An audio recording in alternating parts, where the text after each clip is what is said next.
They booked luxury suites for everyone, except me. I was told to sleep on the floor of the rental cabin. Like a stray, they said, "It's not that serious, Evelyn. You're not a kid anymore." But when I found out what they were really hiding, and who paid for the whole trip, my blood ran cold. Don't forget to like, share and subscribe. This story is going to blow your mind. Stay till the end, you won't believe the twist. The trip to Aspen was supposed to be a family bonding getaway. My mom hyped it up for weeks, saying we deserved a break after everything we'd been through. But the moment we arrived, it was clear something was off. Everyone got room keys handed to them like royalty. My sister Ashley even laughed. "We got the hot tub room." But when I asked about mine, Dad looked away. "Oh, yeah, Evelyn. There's just not enough space. But there's a nice blanket in the living room." The living room? On a family trip I helped plan, they walked off, chatting about wine and spa treatments while I stood there, suitcase in hand, humiliated. Even my little cousin had a room. I could have made a scene. But I didn't. I watched. Quietly. Carefully, and then I saw the email. While everyone was busy arguing over which ski pass to buy, my mom's phone lit up next to the fireplace. A new email popped up on her unlocked screen, subject line, "Final. Payment confirmed, Aspen Retreat, booked by Evelyn Carter." Wait, what? I had used my travel card to reserve the cabin weeks ago, thinking it was just a placeholder. But I never realized the whole balance, the full $12,600, had been charged to my account. And they knew that's why they didn't give me a room. They didn't want to remind me that I was the one who paid for the whole thing. My heart pounded. My face was burning. That's when I made a decision, and quietly walked to my room. Yes, my room. They thought I didn't have one? They were wrong. I had booked a second private cabin nearby, just in case, and it wasn't just any cabin. It was a luxury suite, with a private chef, heated indoor pool, and a snowmobile rental parked right outside, but I didn't go there just to relax. I had a plan. And it started with canceling the food service and spa appointments for the main cabin. Let's just say, breakfast the next morning was a disaster. They woke up to chaos. No breakfast, no heat, no hot water. My Aunt Brenda started shouting, "Where's the chef?" The itinerary said omelets and mimosas. Ashley stormed into the kitchen in her silk robe, yelling, "This is unacceptable. I need to speak to the resort manager." I stood near the door, pretending to look just as confused, even though I had already called and cancelled every amenity tied to the main cabin. "Maybe," I said sweetly, "someone forgot to pay the full amount." Ashley rolled her eyes. "Please, Evelyn. We know you didn't contribute a dime." That's when it clicked. They hadn't just forgotten to give me a room. They had plotted this. They told the others I was just tagging along last minute, even though I was the one who found the location, booked the place, and confirmed every reservation. I stayed quiet, watching, letting the chaos build. By mid-afternoon, tempers were flaring. The spa denied their appointments. The chef didn't show. And the jacuzzi? Cold. My dad finally snapped. "What kind of scammy resort is this? I'm calling the credit card company." I nearly laughed. Because the card wasn't his. It was mine. That night, while they ate microwave ramen in silence, I slipped away and posted something on the family group chat. Just a single message. A photo of my luxury cabin. Fireplace roaring. Chef plating filet mignon. Me, in a white robe holding a glass of wine, captioned, "I booked my own room. Hope you're enjoying the one I paid for." Within minutes, phones started buzzing. My mom called 3 times. Dad texted, "Where are you? This isn't funny." But the best part? Ashley's voice note, "Wait. You booked the whole thing? Evelyn, what's going on?" I didn't respond.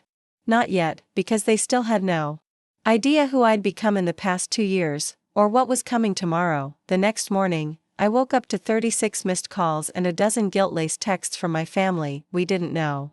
"Can we talk? This isn't what it looks like." But it was exactly what it looked like. They'd used me, humiliated me, lied to everyone, and to themselves, thinking I'd always be the quiet, broke one tagging along. What they didn't know? I hadn't been broke in a long time. 2 years ago, while they were laughing at my job delivering groceries, I was learning code at night, building an app in silence. No one cared when I was staying up till 4 a.m. No one asked why I stopped coming to family dinners. I was invisible, and I used it to my advantage. Now that app? It just got acquired for $4.20 million, but I didn't just want revenge. I wanted them to feel what I felt. So, that afternoon, I walked into the main cabin unannounced. Everyone went dead silent. Ashley was in the middle of a heated argument with the resort staff, and my dad looked like he hadn't slept. My mom rushed over. Evelyn, honey, let's talk. I calmly placed a printed document on the coffee table. Ashley picked it up. What's this? Transaction history, I said. For the Aspen trip. Booked under my name. Paid with my money. Including the premium upgrades you all insisted on.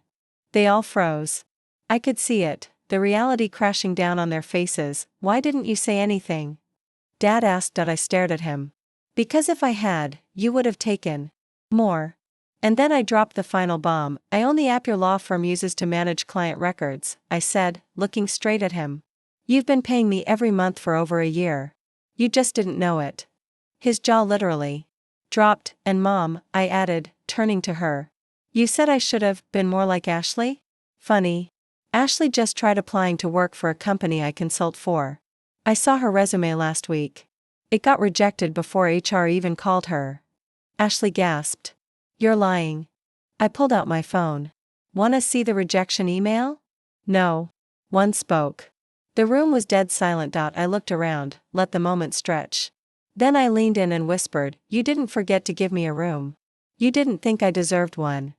I stood up, grabbed my coat, and before walking out, turned back one last time. I'll be at the top of Snow Ridge tonight. Private fireworks. Hope you enjoy the view from down here. And then I left. Calm. Proud. Powerful. But what happened next? That wasn't even the peak. The real twist came the next day, when a letter arrived at the cabin, and changed everything. The letter was thick. Official. Sealed in gold trim. It arrived by courier early the next morning, addressed to Evelyn Carter and guests. Ashley was the first to grab it. Is this from the resort? She muttered, flipping it over. But when she read the emblem, Whitmore Estate Holdings, her face went pale. She handed it to Dad. He opened it slowly, reading the first few lines, then stopped breathing. Mom rushed over. What is it? He looked up, completely stunned. This is about Grandma's inheritance. That got everyone's attention. I stood in the doorway, arms crossed, watching them like a silent movie. They hadn't even noticed I was there yet. Ashley snatched the letter back.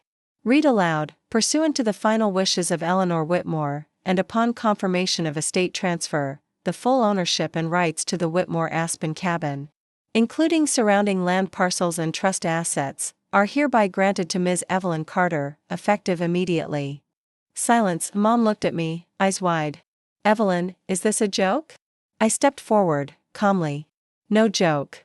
Grandma and I were close. When you all stopped visiting her because she didn't fit the family image anymore, I stayed. I helped her through her last 2 years. And she left me everything. Ashley's mouth hung open. But, that cabin? The family legacy? I nodded. Mine now. Along with $1.2 million in land rights and a 12% stake in Whitmore Resorts. Dad finally snapped, voice cracking. Why wouldn't she tell us? She did, I said coldly. She tried. You just never listened. Just like you never listened to me. Tears welled in Mom's eyes. But it wasn't sorrow, it was fear. Fear of losing control. But this trip, we thought, she stumbled, that it was still yours? I finished. That I'd always be the outsider? The joke? I walked toward the door, then turned around. Enjoy your stay. But pack up by noon. You're trespassing now. And I left. Within hours, their bags were packed.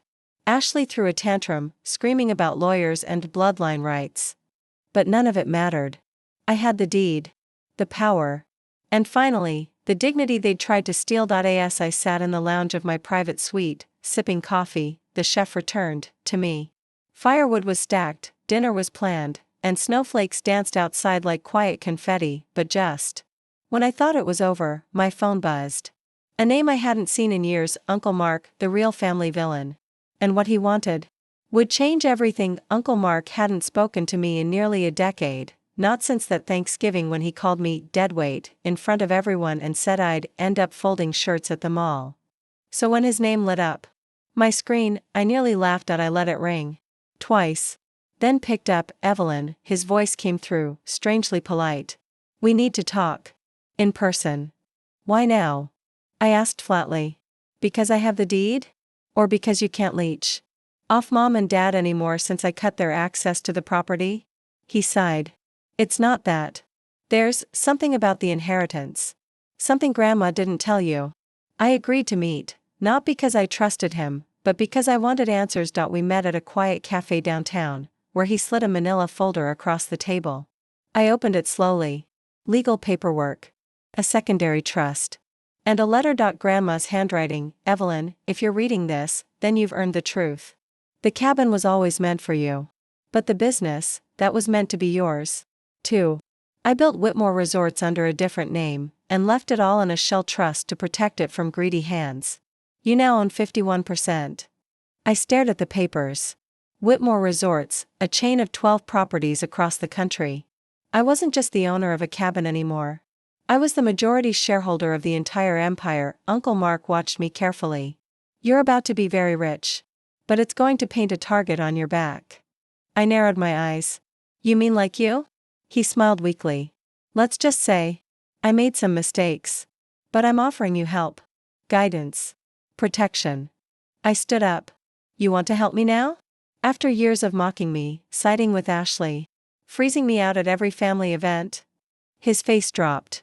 Evelyn, be smart. You're in deep water now. I leaned in.